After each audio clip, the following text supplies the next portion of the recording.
శ్రీమాత్రే నమ. జయ గురు దత్తాత్రేయ నమ.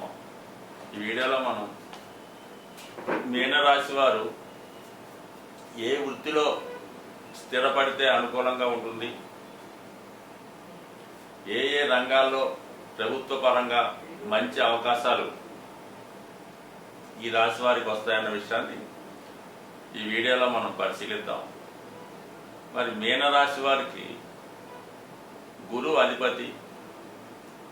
ఇది సహజంగా 12వ రాశి, చివరి రాశి కాబట్టి ఈ రాశి ఎక్కువగా ఆశ్రమాలు, రెసిడెన్షియల్ స్కూల్స్, అలాగే దేవస్థానాలు, మరి ఈ జైళ్ళు సంబంధించినవి, ఈ శాఖల్లో వీళ్ళకి ఎక్కువగా ఉద్యోగాలు లభించడం జరుగుతుంది. దీనికి గురువు అధిపతి. ఇది ఆధ్యాత్మిక రాశి, మోక్షానికి సంబంధించిన రాశి కాబట్టి మరి సాధారణంగా వీళ్ళు ఎక్కువగా స్వతహాగా భగవంతుడి మీద, దైవం మీద నమ్మకం ఉండడం వల్ల ఎక్కువ మంది ఎండోమెంట్స్ డిపార్ట్మెంట్లో చేరడానికి ఇష్టపడుతూ ఉంటారు. అలాగే గురుకుల పాఠశాలలు, అంటే పూర్వం అంతా కూడా విద్య గురుకులాల్లో, మరి పట్టణాలకు దూరంగా అడవుల్లోనూ ఆశ్రమాల్లో ఉంటుండేవి కాబట్టి ఎక్కువగా ఈ గురుకుల పాఠశాలలు, నవోదయ ఇలాంటి రిమోట్గా ఉన్నటువంటి విద్యాశాలలు స్థాపించడం కానీ అందులో ఉపాధ్యాయులుగా కానీ చేయడానికి ఎక్కువగా ఇష్టపడుతుంటారు. ఒక విధంగా చెప్పాలంటే వీళ్ళు కుటుంబానికి దూరంగా ఉండి అసలు ఈ భౌతిక ప్రపంచంతో సంబంధం లేకుండా ఉండే విధంగా కూడా కొందరు ఇష్టపడుతూ ఉంటారు. అటువంటి శాఖల్లో ఉద్యోగానికి కూడా వీళ్ళు ఇష్టపడుతూ ఉంటారు. అలాగే అటవీ శాఖ, దాంట్లో కూడా ఫారెస్ట్ డిపార్ట్మెంట్లో దూరంగా గెస్ట్ హౌస్ ఏదిలో ఉంటారో అక్కడ జాబ్ చేస్తూ ఉంటారు. ఫ్యామిలీ చోటు మొత్తం ఫారెస్ట్ డిపార్ట్మెంటు.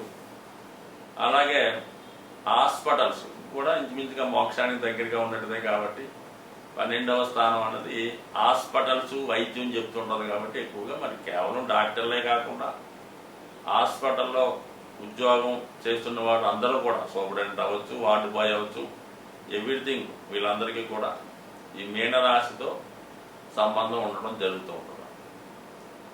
సో అలాగే ఇది దశమ భావానికి కానీ దశమాధిపతికి కానీ కూడా కనెక్షన్ ఉంటే దూర ప్రాంత ఉద్యోగాలు కూడా ఎక్కువ రావడం జరుగుతుంటుంది. ఏదైనా కొంతగా ఇటువంటి సెపరేట్గా ఉంటూ, దూరంగా ఉంటూ ప్రత్యేకమైనటువంటి సంస్థల్లో ఎక్కువగా వీళ్ళు ఇష్టపడుతూ ఉంటారు. ఇందులో ఎక్కువగా మరి ఈ జైళ్ళ శాఖ, వైద్య శాఖ, ఎండోమెంట్స్ ఇవి అనుకుందాం. ఇక నక్షత్రాల వారీగా మనం ప్రయత్నం చూసినప్పుడు మరి ఇందులో పూర్వభాద్ర, ఉత్తరాభాద్ర, రేవతి. పూర్వభాద్ర నక్షత్రానికి గురువు అధిపతి. ఈ రాష్ట్రాధిపతి కూడా గురువు అవటం వల్ల వీళ్ళు ఎక్కువగా మరి ఉపాధ్యాయ సంబంధించింది, న్యాయ శాఖ సంబంధించిన దాంట్లో ఎక్కువగా ఉంటారు. అలాగే ఇది జలతత్వ రాశి అవటం వల్ల దీని సింబల్ కూడా ఫిష్, అంటే రెండు విరుద్ధ మార్గాల ద్వారా ఒకదాని వెనకాల ఒకటి తిరుగుతూ ఉంటుంది.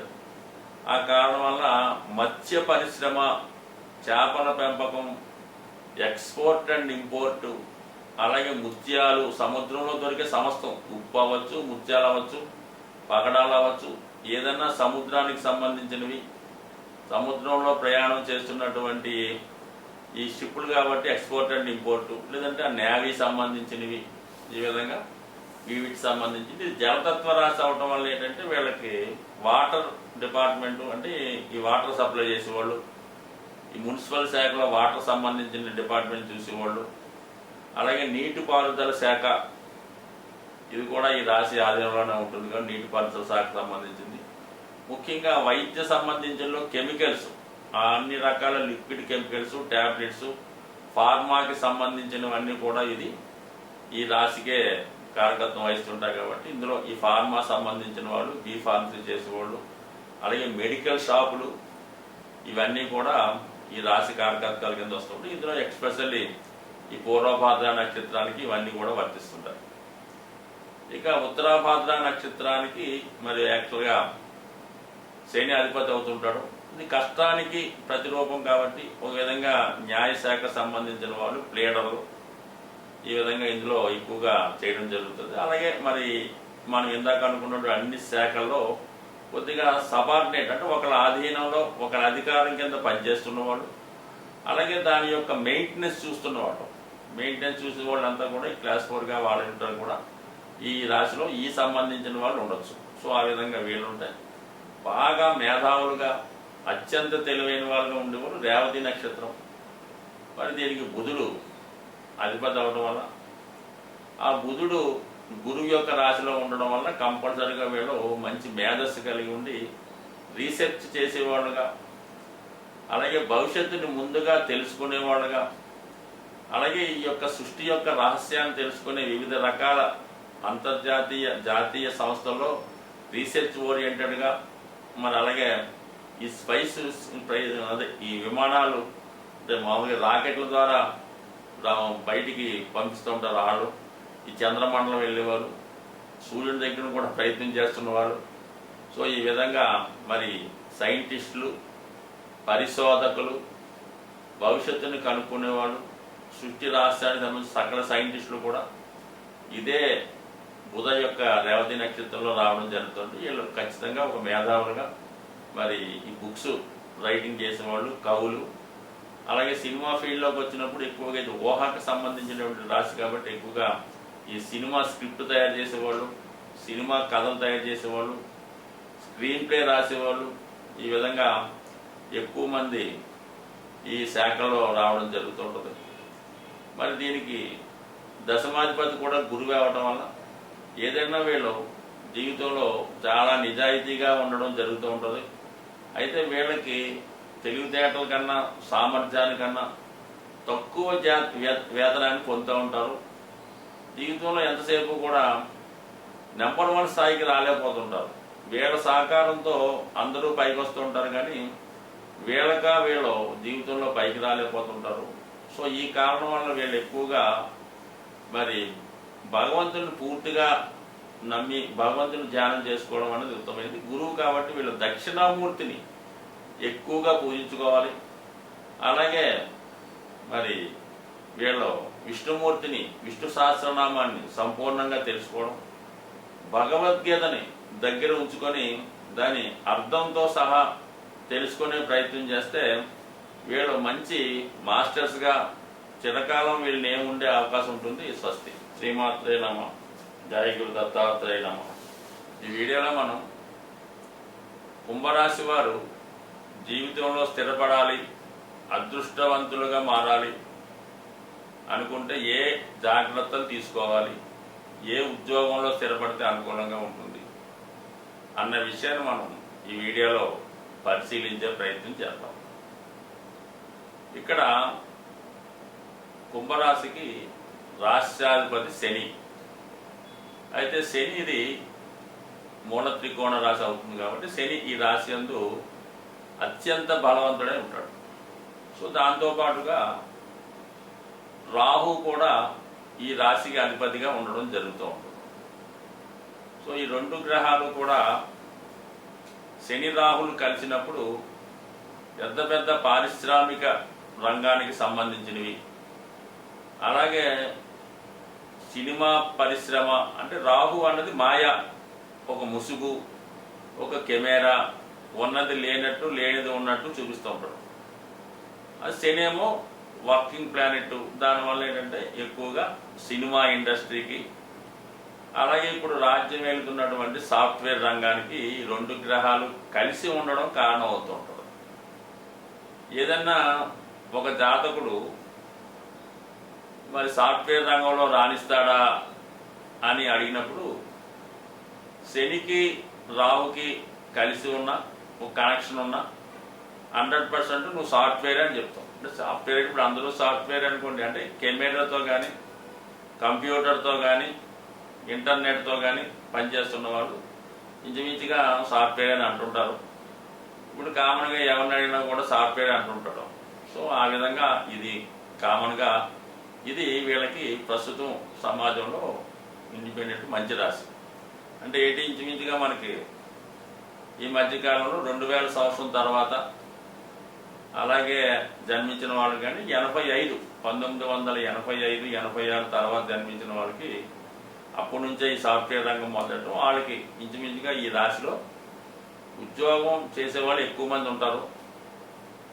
స్థిరంగా అయితే ఒక ఉద్యోగం చేయకపోవడం అన్నది కొద్దిగా ఈ రాశికి మైనస్. బట్ ఏదైనా ఇది ఈ రాశి వారు చిన్న స్థాయిలో ప్రవేశించి జీవితంలో తొందరగానే ఎంటర్ అయ్యే రాశులు ఇది ఒకటి. ఎందుకంటే ఎక్కువ సాఫ్ట్వేర్ కాబట్టి చదువుతుండగానే ఈ మధ్యకాలంలో ఈ క్యాంపస్లో రావడం జరుగుతుంటుంది. ఈ క్యాంపస్లో సెలెక్ట్ అయిన వాళ్ళు చూసుకుంటే 3 ఎక్కువటేమో కుంభరాశి, 2 తులారాశి, 3 మిథున రాశి. ఈ వాయుతత్వ రాశులకి ఎక్కువగా వీళ్ళకి ఛాన్సెస్ ఉంటాయి.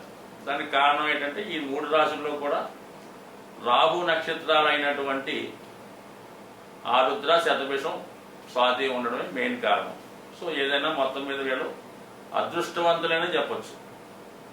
గత కాలంలోకి వెళ్ళినప్పుడు ఎక్కువ నిరుద్యోగులు ఈ రాశిలోనే ఉండేవారు. మరి ప్రస్తుతం ఎక్కువ మంది ఉద్యోగులు ఈ రాశిలోనే ఉంటున్నారు.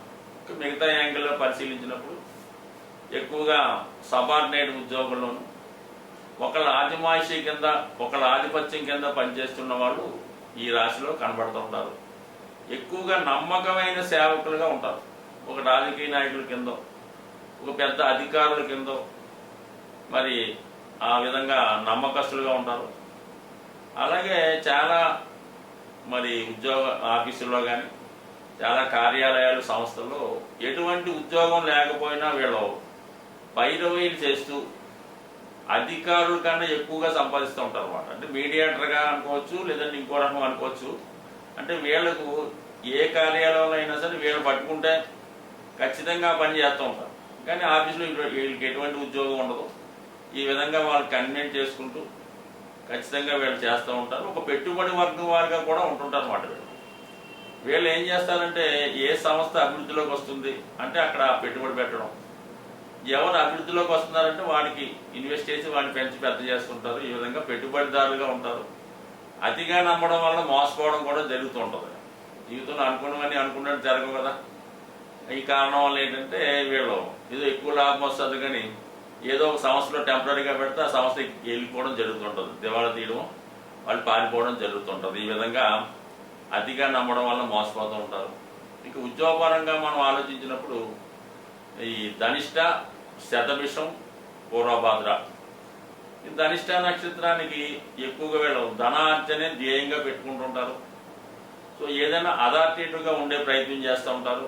సో ఈ కారణం వల్ల ఇందులో ఈ శతభిష నక్షత్రం, ఈ నక్షత్రం ధనిష్ట నక్షత్రం కుంభరాశి సంబంధించింది కాబట్టి వీళ్ళు ఈ పోలీస్ డిపార్ట్మెంట్లో బాగా రాణించగలుగుతారు. అందులోనూ ఎక్సైజ్ డిపార్ట్మెంట్లో ఎక్కువగా వీళ్ళు ఉద్యోగస్తులు చేయడం కానీ జరుగుతూ ఉంటారు. లేదంటే అటువంటి ఈ బార్ అండ్ రెస్టారెంట్లు ఎక్కువగా అధికంగా ఈ మద్యాన్ని విక్రయించే స్టోర్స్ కానీ, షాపులు కానీ, పెద్ద పెద్ద హోటల్స్ కానీ అందులో కూడా ఉండే అవకాశం అది ఉంటుంది. అంటే యూనిఫారం వేసుకొని చేసే ఉద్యోగాలు ఎక్కువగా ఈ ధనిష్ట నక్షత్రం, కుంభరాశిలో ఉన్న వాళ్ళకి అనిపిస్తూ ఉంటుంది. ఇక శతభిషం అన్నది అందులోనే ఉన్నది. శతభిషం అంటే పూర్వం వైద్యుని అంటారు.